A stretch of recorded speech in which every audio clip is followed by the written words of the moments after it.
Hello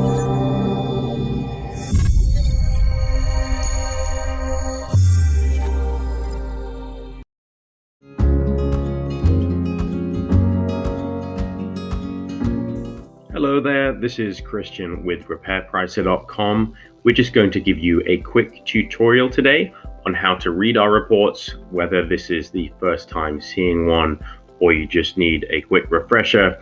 This video will give you all the information you need to understand our reports and show you how you can use during your negotiation process. So the first thing you'll see when you get your report is this cover page. The image may be different. It may have some white label branding on it, but the format is going to be the same for you. That format is going to be a small file PDF that you can easily email, download, share, text with anybody. We do a lot of work to compress our files so they stay small and they're very easy to use. Those of you who work with a lot of our reports, the most important information on the cover page for you is going to be a couple of things.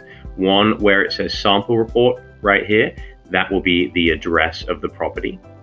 And then you will also see a timestamp and a date stamp here that is going to show you when this report was published. The reason that's important is if you had to come back and add more information after the fact, after your home inspection, say the inspector got there and the gas was off, and the inspector had to come back and give us more information to complete our report, it's going to show you the latest version using this timestamp. You can find out exactly when it was last published. Okay, and that's important too for a lot of you realtors that use a lot of our reports. You want to know when the most recent version was published for you, so you don't get them confused. All right. Something else you're going to see is the name of the pricing expert who worked on your report, and also a link right here that says questions. Click here to get help. That's going to link you directly to our knowledge base and to our support team. So if you do have some questions when you get your report back, or even before you get it back, and you're viewing this sample, you can actually click that link today, and that is live. The next page you're going to see is what we call the summary page.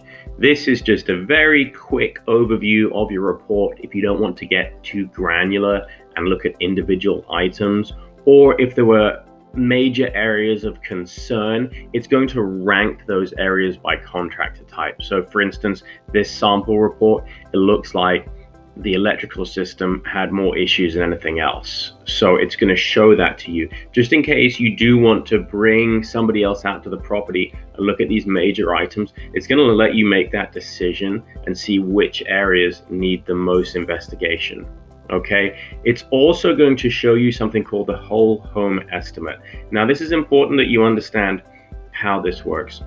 The numbers you see on the left-hand side are created from the individual items, and it simply just adds those up for you. Okay, and the reason that's different to the whole home estimate is that most contractors are going to charge you a trip fee when they come to the property. Okay, so the numbers you see on the left there are going to include those trip fee charges. However, if you were using a general contractor to come out and have a team fix everything in the house and make it as if it was brand new today, fix every single tiny item found in the report, that is what we use to generate the whole home estimate. So if you went and added all those item totals on the left-hand side, the electrician, the painter, the carpenter, you would find that number is actually a little bit higher than the whole home estimate, because again, the whole home estimate is based and projected as if you got one team to come out and fix the property at one time. Okay, which normally you wouldn't really do that. Most people find that a lot of these items and defects, you can kind of move past them and live with them, but we give you that number just in case you did want to know what's my long-term kind of ownership cost protection, as if I made this home brand new today. The next pages you'll see after your summary page are where we get very, very granular with the items noted in your home inspection report. And these are not ranked specifically in the order they're found in the report. They are ranked by contractor type. So you will need to use a few things to reference back to them as you compare our report. As I said, you will find that it's ranked by contractor type. So as we read through this report, the first item we're going to see is a mason. It's saying that a mason is required to come out and fix some items on this home, or at least evaluate them.